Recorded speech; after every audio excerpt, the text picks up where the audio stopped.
First of all, good morning, and thank you very much for inviting me here. I'm not sure how I got chosen to do this, but I've been privileged to have been voted in the Hall of Fame a number of years ago with one of my great teammates and competitors, Oscar Robertson. And I've always felt one thing about sports, and particularly team sports, it's not about the person. And I think the thing that makes this so gratifying to me is to be able to share this with all the people from 1960 winning a gold medal when we were truly amateurs.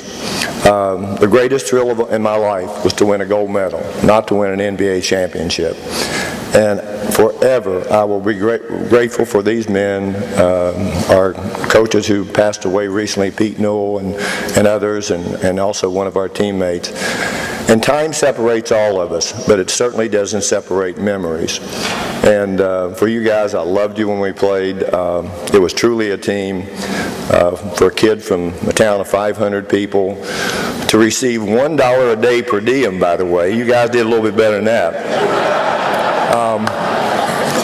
And we lived in dorms together. Wasn't air conditioned, by the way.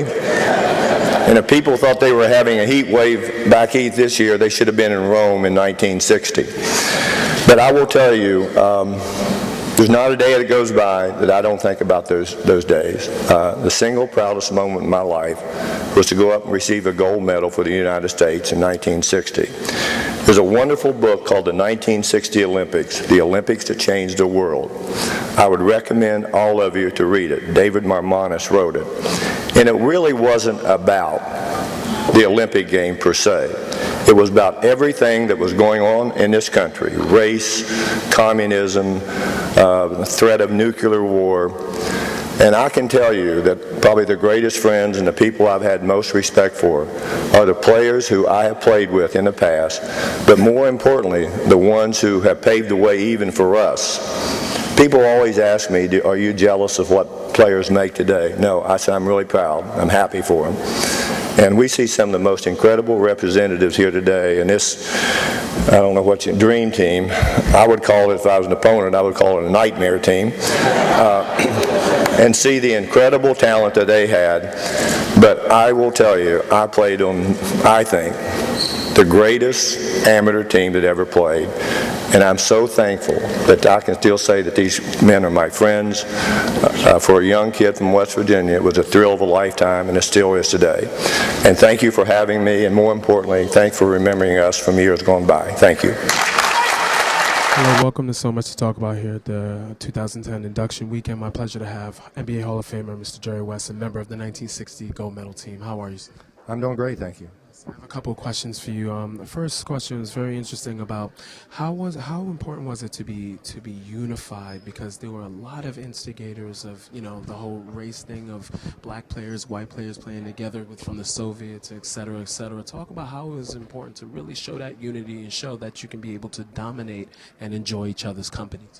I think it's really interesting because we always talk about black and white in terms of race. I never would ever want to judge someone by the color of their skin or their nationality. I respected and loved the players that I was with. And probably the players I had the most respect for were the black players. They were harder working, they were better, they were competitive. But again, I think we make too much of stuff like that. And I'm just so proud that I was able to play on a great team. And to me, it's a much more significant honor to come in as a team rather than an individual, because, Charles Barkley made reference up there that, he'd never won an NBA championship. Well, I won one and lost 8 times in the finals. And I can tell you that the greatest thrill of my life was to win as an amateur a gold medal. And particularly at that time, because as you say, people do not really go back and examine what was going on in the world at that point in time.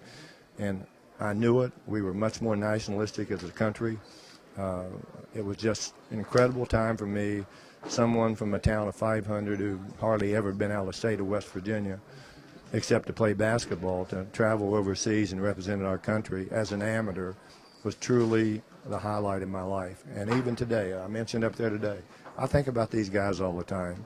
And because we don't keep in close touch, time, distance, I don't know how much long all of us are going to be around. And to have everyone except one player here, and obviously minus three other people who have passed away is really significant because this was a great team. This was the best amateur team that we've ever had.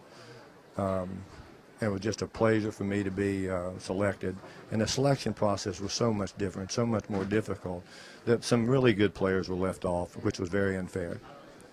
One more question for you. You did this for your brother David, who was killed in the Korean War. So how much inspiration was it during that time to make sure that you brought home that gold? Well, Karl Malone mentioned something up there about the military, and I didn't want to take a whole lot of time, but I did. I just got back from Korea visiting 60th anniversary over there.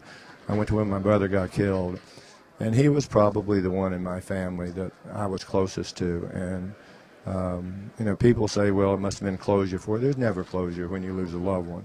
But one of the things I've learned in life, and particularly as you get older, to go over there and see how South Korea has prospered, you can better understand what democracy means to a country. Have a chance to go up to the DMZ zone. I actually gave a little basketball clinic for some of the people up there to see the country, how it's prospering. It's amazing, but there's no closure when you lose your brother at an early age. There's none. Thank you, sir, for your time.